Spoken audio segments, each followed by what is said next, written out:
जय बद्री केदारनाथ दोस्तों, बहुत बहुत स्वागत है आप लोगों का मेरे एक और YouTube वीडियो पे। तो दोस्तों आज हो चुकी है 16 अगस्त और आप सभी को जन्माष्टमी की बहुत बहुत शुभकामनाएं। हाथी घोड़ा पालकी जय कन्हैया लाल की। तो दोस्तों जब मैं कहता हूँ कि जब आप बद्री केदार बोलते हो तो आप सब कुछ कवर कर लेते हो, तो इसलिए कि भैया बद्री जो हैं बद्रीनाथ वो भगवान विष्णु के अवतार हैं और भगवान श्री कृष्ण भी भगवान विष्णु के अवतार हैं। तो वो मैं मजाक में नहीं बोलता, मैं सीरियसली बोलता हूँ। जब आप बद्री केदार बोलते हैं तो आपने सब कुछ कवर कर लिया, ठीक है।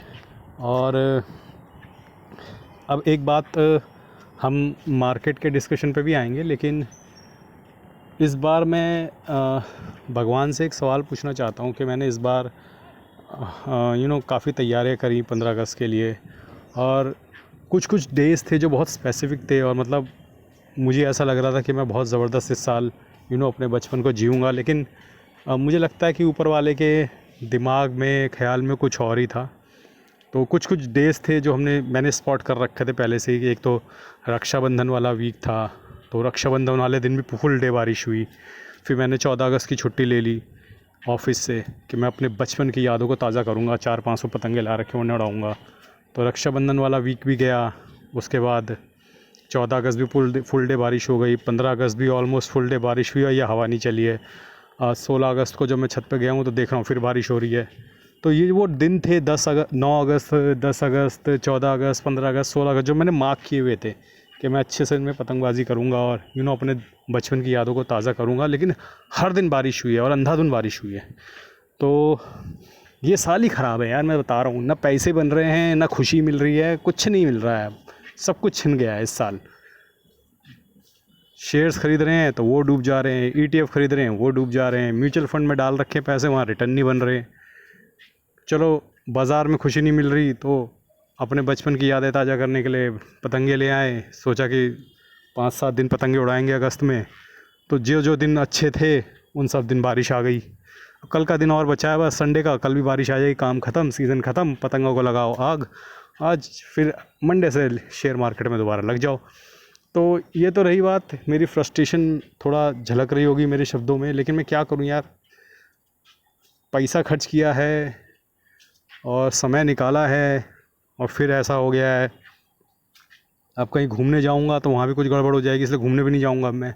सब कुछ ही ख़राब हो रहा है इस साल कुछ भी अच्छा नहीं हो रहा है यार। पता नहीं मेरे साथ ही हो रहा है या आप लोगों के साथ भी हो रहा है, कमेंट सेक्शन में बताना। इस साल कुछ भी अच्छा नहीं हो रहा है। जहाँ से तुम सोच रहे हो कि यहाँ से कोई खुशी मिल जाए, वहाँ से खुशी नहीं मिल रही, वहाँ से दुख ही मिल रहा है। तो रोज़ शाम को बारिश आ रही है, मार्केट रोज़ गिर रही है। अब पता नहीं क्या है। क्रिकेट खेलने जा रहे हैं तो हड्डी टूट जा रही है अंगूठे की। तो जहाँ खुशी मिल सकती है वहाँ से दुख मिल रहा है। जो फ़िल्म देखने हम थिएटर में जाते हैं वही फ्लॉप निकलती है। तो बिल्कुल ही अजीब सा चल रहा है ये साल 2025। लेकिन मेरे जो सब्सक्राइबर हैं उनका शायद ऐसा नहीं चल रहा होगा। वहाँ तो बहुत किस्मत के धनी लोग भी आते हैं हमारे यूट्यूब के वीडियोज़ पे कमेंट देखने और वीडियो देखने। तो उनके कमेंट्स आएंगे कि ये नहीं, हमारा तो बहुत बढ़िया चल रहा है। तो वो लोग मुझे जलाएंगे, लेकिन अब जलाएंगे तो जलाएंगे, जो है सच वो बता दिया मैंने। तो भैया अब छोड़ते हैं ये सब यार, और मुद्दे की बात पे आते हैं कि भैया हो गई है डोनाल्ड ट्रंप और व्लादिमीर पुतिन की बात, ठीक है। कुछ नहीं निकला उसमें, घंटा कुछ भी नहीं निकला, बैंड बज गया रब्बा रब्बा, कुछ नहीं हुआ। दोनों गए, खाए पिए, चाय समोसे खाए दोनों ने, फ़ोटो वोटो खिंचवाई और प्लेन वेन उड़ाए उन दोनों ने अपने ऊपर से। और उसके बाद बोला ठीक है तुम अपने रास्ते निकलो भैया, हम अपने रास्ते निकल रहे हैं। ना हमें तुम्हारी बात समझ में आ रही है, ना तुम्हें हमारी बात समझ में आ रही है। No I love you to you, no I hate you to you. तुम चलो अपने रास्ते, हम चले अपने रास्ते। अब भारतीय बाज़ार फिर अपने रास्ते, जैसे वो पिटे हुए थे वो पिटते रहेंगे, FI बेच रहे थे वो बेचते रहेंगे। FI को तो मैं कह रहा हूँ बाहर ही कर दो भाई। अब जितना भी पैसा ना इनको बोलो एक बार में निकाल लो और ख़त्म करो। जितने पैसे पड़े हुए हैं तुम्हारे इंडियन बाज़ार में सब निकाल लो भाई। हमें चाहिए ही नहीं तुम, हमें चाहिए ही नहीं FI, हमें बाहर निकालो। गो साइमंस गो, जैसे एक नारा पढ़ते थे ना मिस्ट्री बुक्स में, वैसे ही करेंगे। गो FI गो, निकल जाओ हमारे बाज़ार से, हमें नहीं चाहिए। तो अब ये है स्थिति। और जो रिकॉर्ड SIP हुई है उसका मेन रीज़न है हमारे ब्लैक रॉक बाबू, जियो के साथ जो अपना कोलैबोरेशन करके आ रहे हैं। तो ब्लैक रॉक इतनी पावरफुल कंपनी है दोस्तों के अपने जो इंडेक्स फंड उसने डेब्यू करवाए हैं उससे पहले उसने मार्केट को उठाना ही उठाना था। क्योंकि ब्लैक रॉक ये बिल्कुल नहीं चाहता था कि उसके जो इंडेक्स फंड जब लिस्ट हों वो नेगेटिव में लिस्ट हों। तो इस वजह से मार्केट को उठाना भी ज़रूरी था। और ब्लैक रॉक ऐसा कर सकता है। देखो ब्लैक रॉक दुनिया की सबसे बड़ी एसेट मैनेजमेंट कंपनी है, ठीक है। वो इतनी बड़ी कंपनी है कि उसका जो नेटवर्थ है वो इंडिया के जीडीपी से भी कई गुना बड़ा है और बहुत सारे देशों की जीडीपी को मिला के बराबर है। तो पूरी दुनिया ब्लैक रॉक चलाती है। जो लोग नए हैं जिन्हें नहीं पता ब्लैक रॉक के बारे में, एक बार गूगल करना। तो ये ब्लैक रॉक कोई छोटा मोटा नाम नहीं है, ठीक है। ये समझ लो कि दुनिया यही चलाते हैं, ये समझ लो ब्लैक रॉक।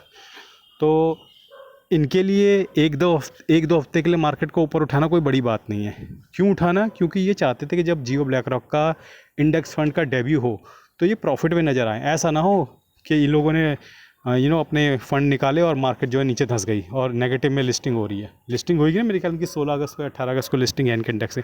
मैंने तो नहीं डाला इनके इंडेक्स फंड में जियो ब्लैक रॉक के, क्योंकि इंडेक्स फंड यार बेसिकली कई लोगों ने मेरे से कमेंट में पूछा भैया आपने जियो ब्लैक रॉक के इंडेक्स फंड में क्यों नहीं डाला, हिंदुस्तान की सबसे बड़ी कंपनी और दुनिया के सबसे बड़ी एसेट मैनेजमेंट कंपनी का फंड आ रहा है। लेकिन वो इंडेक्स फंड है भाई, बात को समझो। इंडेक्स फंड मतलब वो इंडेक्स को मैच करेगा।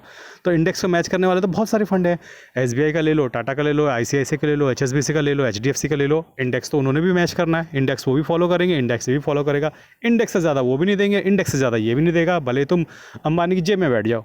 तो इसलिए मैंने इंडेक्स फंड में इन्वेस्ट नहीं किया। हाँ, इन्होंने फ्लेक्सी कैप की भी बात करी है जियो ब्लैक रॉक ने। फ्लेक्सी कैप जब आएगा, एक्टिव म्यूचुअल फंड होगा, वो अलादीन जो इनका सॉफ्टवेयर है उसका इस्तेमाल करते हुए, तो उसमें हम पैसा डालेंगे, तब देखते हैं क्या होता है। तो आज के लिए बस इतना ही। धन्यवाद, गुड बाय। और मैंने कुछ म्यूचुअल फंड की बुक्स के लिंक दे रखे हैं। मुझे पता है मेरे सब्सक्राइबर बड़े ही कंजूस हैं, वो कुछ खरीदेंगे तो है नहीं वहाँ से, लेकिन फिर भी मैंने म्यूचुअल फंड की बुक्स के लिंक दे रखे हैं। और फ्लिपकार्ट से तुम लोग कंजूस हो, शॉपिंग तो करते ही होगे कुछ ना कुछ, वहाँ से कुछ ना कुछ ले सकते हो, मेरे लिंक से ले लिया करो। खैर, ज़बरदस्ती मैं कर नहीं सकता, मैं रिक्वेस्ट कर सकता हूँ, रिक्वेस्ट मैंने कर दी है। आज के लिए बस इतना ही। धन्यवाद, गुड बाय, जय बद्री केदार। और एक बार फिर से आप सभी को जन्माष्टमी की बहुत बहुत शुभकामनाएँ।